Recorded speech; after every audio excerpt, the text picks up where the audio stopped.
अपना vote bank मानती है, मुसलमानों का वोट उनका हक समझती है। एनआरसी सीएए का मामला आता है, एहतजाज पूरे हिंदुस्तान भर में होते हैं। गुलबर्गा में भी एहतजाज हुए, कोई एक कांग्रेस का लीडर भी हिंदुस्तान में एहतजाज में शामिल नहीं होता, एक लीडर भी शामिल नहीं होता। मगर कांग्रेस के स्टेट के प्रेसिडेंट मिस्टर डीके शिव कुमार साहब ये ताकीद करते हैं मीडिया के सामने, जर्नलिस्ट के सामने, कि कोई कांग्रेस का लीडर चाहे वो मुसलमान का क्यों ना हो, इस हिजाब के ताल्लुक से बयान नहीं देगा।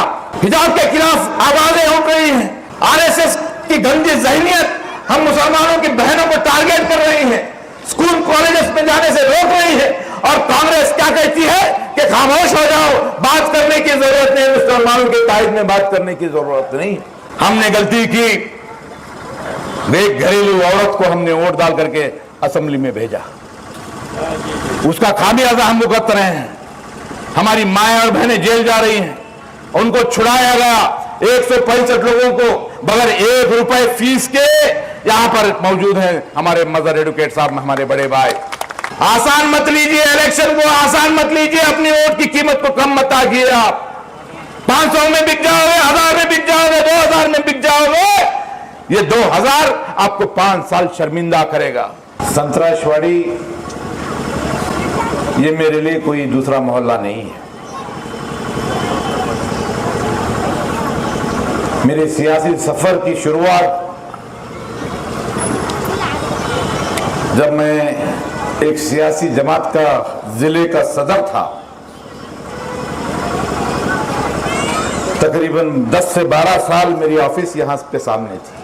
दिन के 6 से 7 घंटे मेरे संतराशवाड़ी में गुजरते। हमारे भाई इससे पहले मुझे बता रहे थे कि मैंने 20 साल सियासत में देख रहे हैं। जो डरा हुआ सहमा हुआ शख्स होता तो उनको हिम्मत देने का काम मेरे वालिद करते थे। जब से लेकर अब तक सियासत में हूं, ऑर्गेनाइजेशन में हूं, कामयाबी नहीं मिली। 2 इलेक्शन आपके बीच में उम्मीदवार की हैसियत से आया, आपने प्यार किया, आपने साथ दिया, मगर मुझे जीत नहीं मिली। उसके बावजूद इन गुज़िश्ता 5 सालों में जो रियासत में, हिंदुस्तान में और शहर में जो हालात हुए आपने देखा है। जिसको कामयाबी मिली, आपने जिनको वोट डाल के जिताया, उनकी कारकर्दगी किस तरह की लिए थी, उनका असेंबली में परफॉर्मेंस किस तरह से था, इन सारे चीजों पर नजर आपकी थी। और इन गुज़िश्ता 5 सालों में जो मामला हिंदुस्तान में आए, चाहे वो एनआरसी सीएए का मामला, चाहे वो हिजाब का मामला, अजान का मामला, झटका कट हलाल कट का मामला, 4% रिजर्वेशन को निकाला गया। आज गुज़िश्ता 8-10 सालों से, जब से इस मुल्क में नरेंद्र मोदी की हुकूमत आई है,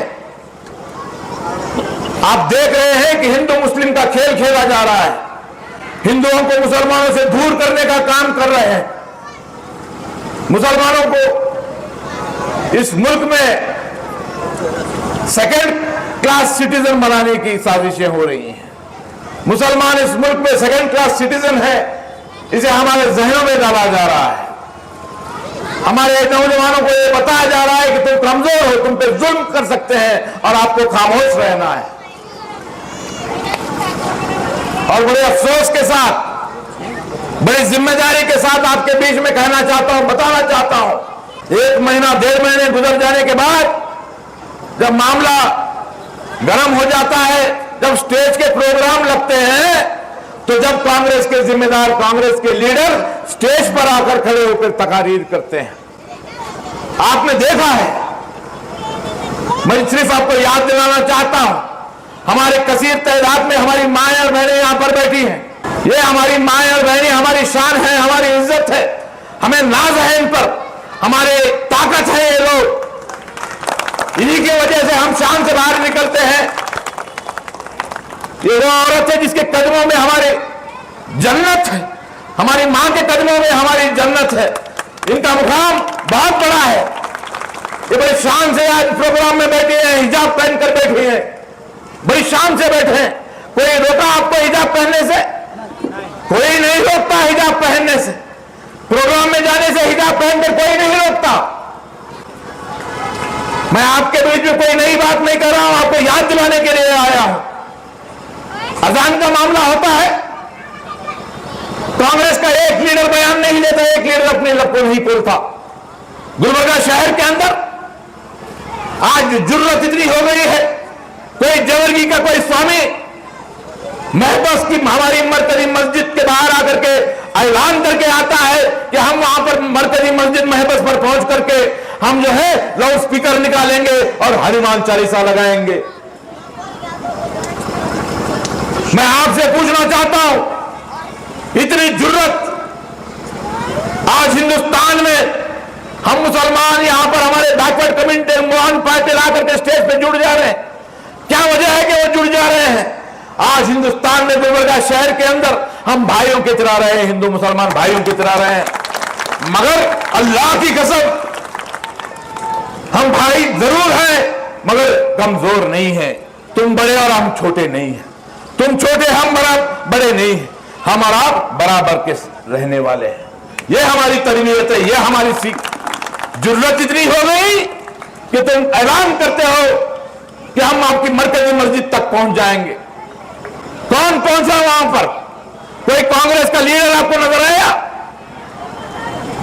कांग्रेस के एमएलए वहां पर नजर आए? कोई गुत्तेदार आपको वहां पर नजर आए? नहीं नजर आते वहां पर कोई भी। आपके बीच में मैं आपको सिर्फ और सिर्फ इतना कहना चाहता हूं, यह इलेक्शन बड़ा अहमियत का इलेक्शन है। इस इलेक्शन में आपको याद दिलाने के लिए आया हूं, जो मामलात हुए हैं उसका हिसाब किताब होना चाहिए कि नहीं होना चाहिए। आज के बाद इस मुल्क में रहने वाले किसी मजहब के मानने वाले, चाहे वो पिछड़े से पिछड़ा हो, चाहे वो हमारा दलित भाई हो, चाहे वो हमारा कोली समाज का हो, कोई हमारा पुजारी समाज का हो, कोई हमारा वीरशैव समाज का हो, कोई मादिगा समाज का हो, कोई ढोर समाज का हो, कोई भी समाज का हो, किसी भी मजहब के खिलाफ कोई जुल्म करने का जो है हम बर्दाश्त नहीं करेंगे, हम उसके लिए आवाज उठाएंगे। और एक सियासी जमात की जिम्मेदारी भी बनती है, बेशक बनती है। मैं सियासत में हूं तो आज मैं कहता हूं कि मैं सिर्फ मुसलमानों के लिए ही लड़ने वाला। आज गुलबर्गा के अंदर रहने वाले हमारे लिंगायत मासूम मुसलमानों को 165 लोगों को गिरफ्तार किया गया, उसमें 10 हमारी माएं और बहनें थी। सुबह 4 बजे से गिरफ्तारियां शुरू हुई, दरवाजे तोड़ तोड़कर हमारे मुस्लिम नौजवानों को पुलिस स्टेशन को लेके चले गए। फजर की नमाज तक हमारी माएं और बहनें जो नमाज पढ़ने के लिए बैठी हुई थी, दरवाजा तोड़कर हमारी मां और बहनों को गिरफ्तार किया गया। इतनी ही वजह थी कि हजरत लाल अहमद शाह अंसारी रहमतुल्लाह अलैह की दरगाह में उन्होंने दावा किया कि वहां पर एक मंदिर भी है, वहां पर पूजा भी हो जाएगी। वो मामला जवर्गी के अंदोला स्वामी ने उठाया, ऐलान किया कि हम वहां पर जाके पूजा करेंगे, और पूरे का पूरा महकमा अलर्ट हो गया। और गुलबर्गा के हमारे एमएलए साहिबा मोहतरमा कनीज फातिमा साहिबा के मकान में मीटिंग हुई। 2 वक्त की रोटी पेट भरने के लिए जरूरत है, मगर आलिम साहब मौलाना यहां पर मौजूद हैं, उसकी गारंटी, आज गारंटी कार्ड लेके निकल रहे हैं कांग्रेस वाले। 10 किलो 2 किलो क्या क्या की छोड़ दिए शायद, वो भी पेट भरने की गारंटी, सबसे बड़ी गारंटी। पैदा हुए हैं मरे जब तक के, हमको रिस्क देने की गारंटी हमको हमारे रब्बुल आलमीन ने दिया है, किसी की गारंटी की जरूरत नहीं। आज इस दुनिया में है, आज यहां पर हम पैदा हुए हैं, जिस शोबे में भी हो, चाहे आप गवर्नमेंट सर्विस में हो, चाहे आप लेबर का काम करते हो, चाहे वो घर का काम करते हो, हमको 2 वक्त की रोटी कमाने की फिक्र नहीं होनी चाहिए। हमको फिक्र होनी चाहिए कि हमारी इज्जत बरकरार रहे, हमारी शान बरकरार रहे, हमारी शरीयत बरकरार रहे। मेरे मरहूम वालिद उस्ताद सादत हुसैन साहब ने भी अपनी जिंदगी के 40-50 साल सियासत को दिए हैं। 1972 के फसादात, सिमी के केसेस, कितने मजलूमों को उन्होंने छुड़ाया, कभी जो है नाउम्मीद नहीं हुए। मैं भी 2 इलेक्शन हारा हूं, अल्लाह की कसम नाउम्मीद नहीं हूं, हिम्मत नहीं हारा हूं, मगर इस इलेक्शन में मेरे खड़े होने की सिर्फ और सिर्फ इतनी वजह है कि आज फासिस्ट ताकतें ताकतवर हो रही हैं। इस्लाम के दुश्मन ताकतवर हो रही हैं। मैं अपने जिंदगी के 25 साल जो मेरे वालिद ने मुझे तरबियत दी है, मुझे सीख दी है, मुझे सियासत में छोड़ा है। इंजीनियरिंग ग्रेजुएट होने के बाद 80% इंजीनियरिंग डिस्टिंक्शन पास होने के बाद मेरे मरहूम वालिद ने कभी ये नहीं कहा कि जा नासिर तू जो है नौकरी कर। कभी उन्होंने कहा, अल्लाह की कसम बता रहा हूं, उन्होंने कहा कि जा मिल्लत की आवाज बन, गरीबों की आवाज बन। लड़ रहा हूं, शिकस्त पर शिकस्त हो रही है। सामने वाले सियासी जमात वोट बैंक की बात करती है। मैं आपके बीच में आपका है भाई, आपका है बेटा, आपसे पूछने आया हूं, सियासत में आपकी आवाज बनना चाहिए क्या? मुझे भी जाकर के उन बड़े बड़े लीडरों के चौखट पर हाथ जोड़कर सजदा करने की मजबूर मत कीजिए। अल्लाह के वास्ते मजबूर मत कीजिए। सियासत गुलामी चमचागिरी का नाम नहीं है। मेरे हाथ से चमचागिरी नहीं होती। आगे आने वाले नस्लें, आगे आने वाले कोई सियासी रहनुमा, बता रहा हूं, लीडर का बच्चा लीडर बन रहा है, लीडर का बच्चा लीडर बन रहा है। मुझ जैसा नौजवान अगर आप चाहते हैं कि मिल्लत की आवाज बने, पुलिस कमिश्नर मुस्लिम चौक पर आकर के दुकानों को तोड़ रहा है, पुलिस कमिश्नर के साथ भिड़ जाता हूं, ये नहीं सोचता कि इलेक्शन है, पुलिस डिपार्टमेंट मेरा नुकसान पहुंचा सकता है, नहीं सोचता। सिर्फ एक ही बात को सोचता हूं कि मुसलमानों का सर झुकने ना पाए। मैं आपसे इंसाफ मांगने आया हूं, मैं आपसे पूछने आया हूं, मुझ जैसा एक नौजवान सियासत में होना चाहिए कि नहीं होना चाहिए, ये वो इलेक्शन आपके लिए आवाज बंद मेरे जैसा होना चाहिए कि किसी लीडर का बेटा होना चाहिए। आज कमरुल इस्लाम साहब की अहलिया है, कल उनका बच्चा होगा, परसों उनका पोतरा होगा। चितापुर के अंदर मल्लिकार्जुन खड़गे साहब, उनका बेटा प्रियंक खड़गे, साउथ के अंदर चंद्रशेखर पाटिल, उनकी बीवी, उसके बाद में उनका बेटा। ये क्या निजाम है, ये क्या खेल है, ये क्या मसलियत है? बीजी पाटिल हमारा नॉर्थ का कैंडिडेट, बीजी पाटिल एमएलसी, उसका बेटा चंदू पाटिल शौक के लिए आ रहे हैं। शौक नहीं चलने वाला, सियासत शौक बना दिए। मैं आपको पूछ रहा हूं, मेरे साथ कोई वोट बैंक नहीं है। मेरी पार्टी एक सेक्युलर पार्टी है, मेरा लीडर कुमार स्वामी एक सेक्युलर लीडर है। मेरा वोट बैंक पार्टी का नहीं है, मगर मुझे आप पे भरोसा है, आप पे यकीन है कि आप मेरे साथ इंसाफ करेंगे। इंसाफ करेंगे कि नहीं करेंगे? इतने खामोशी से इंसाफ नहीं होगा। एक सियासी इनकलाब होना चाहिए। आपको मजबूती के साथ बोलना होगा। मैंने बहुत लड़ाई लड़ी है, बहुत लड़ाई लड़ी है। मेरे साथ इंसाफ करना होगा आपको।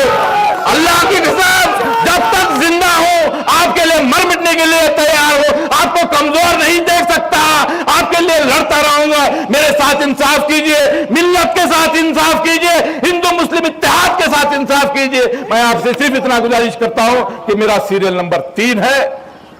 मेरा निशान क्या है? बारे वाली औरत। मेरा चेहरा भी उस बैलेट बॉक्स पे रहेगा। याद रखिए आप 2000 3000 कारपोरेटर की बात सुने, उसकी बात सुने, ऐसे की बात सुने, नए गुलबर्गा शहर में 55 कारपोरेटर हैं। कितने? 55। आपका वोट किसी का मोहताज नहीं है। फैसला कीजिए। आप रहेंगे, अकेले रहेंगे और अल्लाह देख रहा है। खत्म कीजिए। तीसरे नंबर पे वोट दीजिए। आपके इस भाई को खिदमत का मौका दीजिए। शुक्रिया। खुदा। तकदीर समझ सकती है, शर्त यह है कि सलीके से तराशा जाए। शर्त यह है कि सलीके से तराशा जाए। ये संतराश वाली है। यहाँ पर बेढंगे पत्थर नहीं रहते।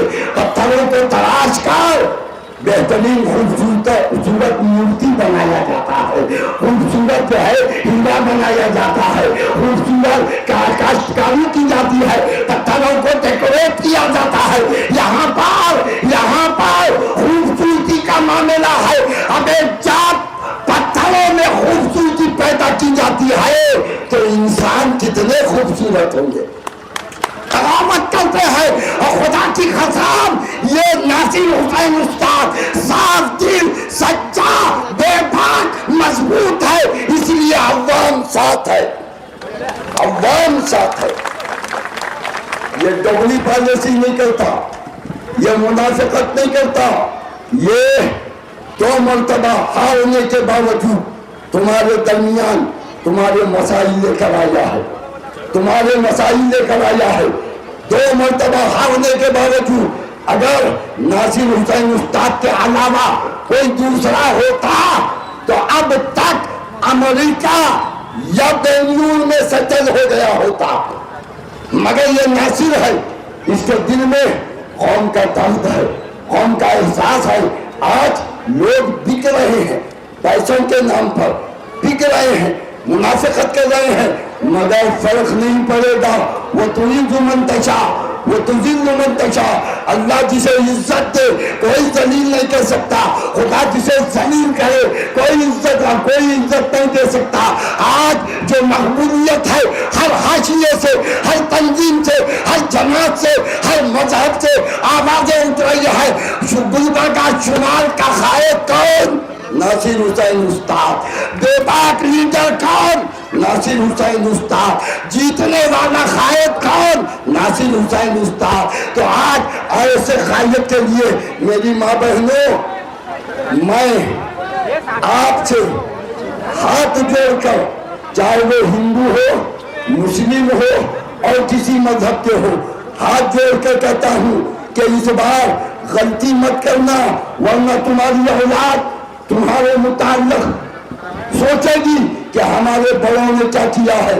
खुदा की कसम, सुबह पहली फुर्सत में ये भागे वाली औरत को के बटन पर दबाकर नासिर को जिताना है। अब मैं 3 नारे लगाऊंगा, हाथ मर्द और खवातीन दोनों उठाएं और मीडिया वाले से कहूंगा, ए मीडिया वालों, ये सरों का समंदर देख लो, ये सरों का समंदर देख लो। ये पैसे के बलबूते पर जमा किया हुआ नहीं है, इनके दिलों में नासिर हुसैन उस्ताद की मोहब्बत है, कौम का दर्द है, कौम का एहसास है। इसलिए ये पैसे खर्च करके आए हैं, पैसे लेकर नहीं आए। पैसे लेने वाले और आए। सब हाथ उठाओ, सब हाथ उठाओ। अगर कोई न उठाए तो समझ लेना ये भी लिफाफे पे आ गया है। नासिर हुसैन उस्ताद, नासिर हुसैन उस्ताद। मोहर लगेगी दौरे पर, मोहर लगेगी। कहते हैं ना कि जब बस बात असूलों की हो तो लड़ना जरूरी है, बात असूलों की हो तो लड़ना जरूरी है। अगर जिंदा हो तो फिर जिंदा नजर आना भी जरूरी है। आने वाले 10 तारीख के दिन आपको फैसला करना है कि आपने अपना वोट अपनी मजबूती के लिए देना है या अपनी गरीबी के लिए देना है। अगर आप मजलूम बनकर जीना चाहते हैं तो अपने वोट को बांट दीजिए, और आप अगर अपने बीच में एक जिंदा, एक नौजवान 24 घंटे जो आपकी मुसीबतों के लिए, अपनी मजबूरियों के लिए, आपके प्रॉब्लम्स के लिए, जो आपके साथ कंधे से कंधा मिला के खड़ा है उसके लिए, तो आप अपने भाई नासिर उस्ताद के हाथ को मजबूत कीजिए। एक शेर के साथ अपनी बात को खत्म करते हुए नासिर हुसैन उस्ताद को आप सुनिए, मौलाना साहब बैठे उनको सुनिए, या आपसे दिल की बात करने आए हैं। जिंदा रहे चाहे जान जाए, जिंदा रहे चाहे जान जाए, वोट उसी को दो जो आपके काम। ऐसे बेबाक खाइद का हमको इंतजार था जो हमारे कंधे से कंधा लगाकर हमारे मिली मसाइल को हल करने के लिए हम जहीद वो लब्बैक कह के ठहरने वाला, जिसके लिए हम बेचैन थे।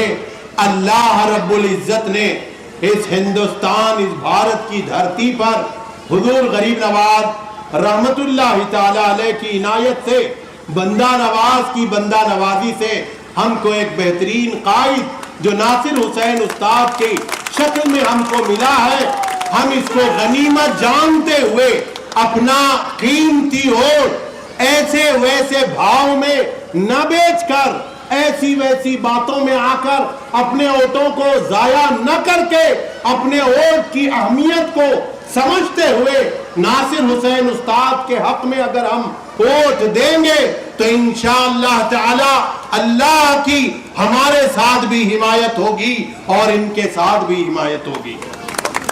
इसके बावजूद भी कौम की खिदमत का ये जज्बा रखते हैं, इसलिए कि अल मखलूक अयालुल्लाह, सारी मखलूक अल्लाह की अयाल होती है और अल्लाह की अयाल के साथ जो हमदर्दी रखता है अल्लाह ताला उसी को कामयाब करता है।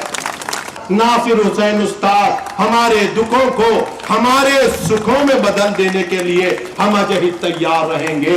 मैं फिर एक मर्तबा तमामी हजरात से बड़े ही अदब से मुल्तमिस हूं, आपस में मोहब्बत के साथ अपने ओंठों को जाया न कीजिए, एक दूसरे को होशियार करते हुए और उनको मशवरा देते हुए, क्योंकि अल्लाह का कानून है, रसूल पाक सल्लल्लाहु अलैहि वसल्लम का फरमान है, अपने रहनुमा को, अपने खाइद को, तुम्हारी रहनुमाई करने वाले को, ऐसे शख्स को चुनो जो तुम्हारे हर वक्त तुम्हारी आवाज को जहां पहुंचाना जरूरी है वहां तक पहुंचा दे। तो हम वो उम्मीद करते हैं नासिर हुसैन उस्ताद इंशाअल्लाह हमारी बातों को असेंबली के ऐवान तक पहुंचाएंगे और सबके हुकूक अदायगी में वो हमेशा तैयार रहेंगे।